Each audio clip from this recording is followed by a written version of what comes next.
रंजना कभी ब्रश नहीं करती थी। उसे कितनी बार उसके माँ बाप ने डांटा, लेकिन उसका कोई असर उस पर होता ही नहीं था, जिस कारण से उसके दांत पीले पीले हो जाते हैं। शादी के बाद अरे बहू, वैसे तो तुझ में कोई कमी नहीं है, पर तेरे दांत दांत इतने पीले कैसे हैं बेटा? कैसे है मतलब? कोई सर्जरी थोड़ी ना कराइए। वो तो क्या नाम, मैं ब्रश नहीं करती थी तो पीले हो गए। अब क्या करूं? आप कहे तो लाल करवा लूं या फिर काले? यार ये क्या है, क्यों माँ से लड़ रही हो? लड़ रही हूँ? अरे मैं लड़ रही हूँ या ये बोल रही है कि दांत पीले हैं, पीले। अरे तपस्या थोड़ी ना की है इन्हें पीले करने के लिए। बकायदा ब्रश नहीं किया है 20 साल तक, तब जाकर। छी, कैसी बात कर रही हो? ये उस वक्त तो पीले नहीं थे जब हम लोग तुम्हें देखने आए थे। अरे तब साफ करवा लिया होगा डेंटिस्ट के पास जाकर। अब देखो कैसे पीले पीले लग रहे हैं। रंजना सास की तरफ गुस्से से देखती है। फिर शुरू हो गई पीले पीले पीले। अरे पीले तो तब भी थे जब मेरे हाथ का रसगुल्ला उड़ा उड़ा कर खा रही थी और बोल रही थी, लड़की नहीं गुणों का खजाना दे रहे भाई साहब आप। खैर, अब वो लोग करते भी तो क्या करते, पीले दांत वाली बहू पल्ले पड़ी थी तो झेलना तो था ही। एक दिन कीर्तन में रंजना गाना गा रही थी। अरे कमला बहन, माँ का द्वार है, यहाँ तो सब शुद्ध होकर आते हैं, फिर अपनी बहू को ब्रश भी नहीं करवाती तुम। दूर से पीले पीले दांत भक्ति में बाधा उत्पन्न कर रहे हैं। अरे कोई 2 साल की बच्ची थोड़ी ना लेकर आई हूँ मैं बहू बनाकर। अच्छी खासी लड़की है, अरे कैसे करवाऊं ब्रश? ये तो उसे खुद करना चाहिए ना। अब माँ बाप तो इसके जैसे तैसे निपटा दिए, ये नहीं सोचा कि सास कैसे संभालेगी।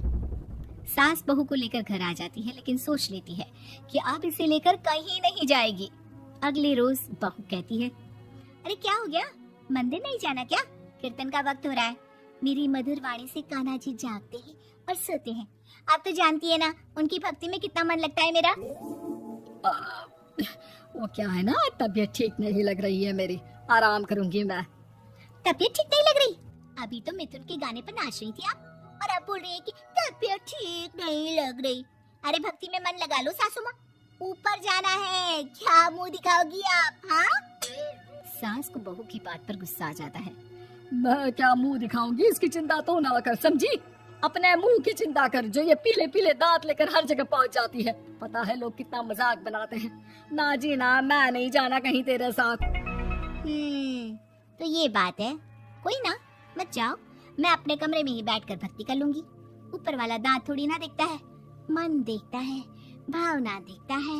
और अरे बस बस, तू सब कुछ दिखा, बस ये सफेद चमकदार दांत ना दिखाना किसी को, है? जा यहाँ से।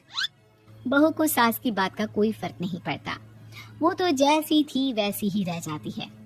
सुबह नहाकर किचन में खाना बनाना, फिर खाना खाना, कीर्तन भजन करना और सो जाना। एक दिन, माँ जी मैं सहेली के घर जा रही हूँ, शाम को लेट आऊंगी।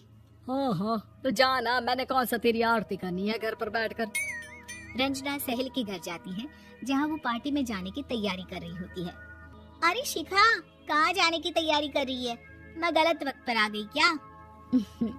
अरे नहीं यार, उल्टा सही वक्त पर आई है। मैंने ये साड़ी और ज्वेलरी निकाली है यार, शाम को इनके ऑफिस की एक पार्टी में जाना है। बताना कैसा लग रहा है ये सब? नहीं यार, इस ड्रेस के साथ तो वो वाली ज्वेलरी अच्छी लगेगी। हाँ हाँ सही बोल रही है, मैंने ध्यान ही नहीं दिया। वैसे तो हमेशा से मस्त फैशन सेंस रखती है। तो बड़ा जाती होगी ना पति के साथ पार्टी में। रंजना कुछ नहीं बोलती, बस सोचती है कि यार काश ये बात सही हो जाती, पर मैं क्यों नहीं जाती पार्टी में? क्या इन लोगों की कोई पार्टी होती नहीं होगी? रंजना घर आती है और रात में पति से सवाल करती है, एक बात बताइए, आप मुझे किसी पार्टी में क्यों नहीं ले जाते? क्या आपके यहाँ ऑफिस में पार्टी नहीं होती? पति बेचारा क्या कहता कि दांत पीले हैं तुम्हारे इसलिए। अरे कोई पार्टी होती नहीं हम लोगों के ऑफिस में, तो कहाँ से लेकर जाऊं? और मार्केट, मॉल, कहीं वीकेंड घूमना, कहीं तो। अरे यार सारे हफ्ते में एक छुट्टी मिलती है, तो सोचता हूँ कि आराम ही कर लूं। क्यों? रंजना मन मार के रह जाती है। पहले कभी सास के साथ मंदिर जाया करती थी, लेकिन वो भी सास ने ले जाना बंद कर दिया। घर बैठी बैठी रंजना बोर हो जाती है। तभी उसे आइडिया आता है और वो मायके जाने का सोचती है। सासू माँ 2 दिनों के लिए मम्मी के घर जा रही हूँ। अच्छा अच्छा ठीक है, आराम से जा। और हाँ, माँ से कुछ अच्छी आदत सीख कर आना कि कैसे शरीर के हर भाग की तरह दांतों की सफाई भी जरूरी होती है, समझी? शुरू हो गई ना आप। वो लोग आपकी तरह नहीं है कि छोटी छोटी बात का बतंगड़ बना दे। उन लोगों के लिए मैं मायने रखती हूँ, ना कि मेरे पीले पीले दांत। रंजना माँ को बिना बताए उन लोगों को सरप्राइज देती है, लेकिन जैसे ही वो दरवाजे पर पहुंचती है, अंदर देखती है कि घर वाले कहीं जा रहे होते हैं। अब माँ, काश रंजना दीदी के दांतों वाली प्रॉब्लम नहीं होती तो वो भी हम लोगों के साथ चलती ना बुआ जी की बेटी की शादी में। हाँ बेटा, लेकिन अब उसे कौन समझाए कि उसको उसके पीले दांत नहीं दिखते, लेकिन उसके आसपास के लोगों को कितना एम्बैरेसिंग फील कराते हैं। मुझे तो कितनी बार उसके स्कूल की टीचर ने शिकायत की कि उसके साथ कोई लड़की बैठना भी नहीं चाहती, और ना ही कॉलेज में कोई उससे बात करना चाहता था।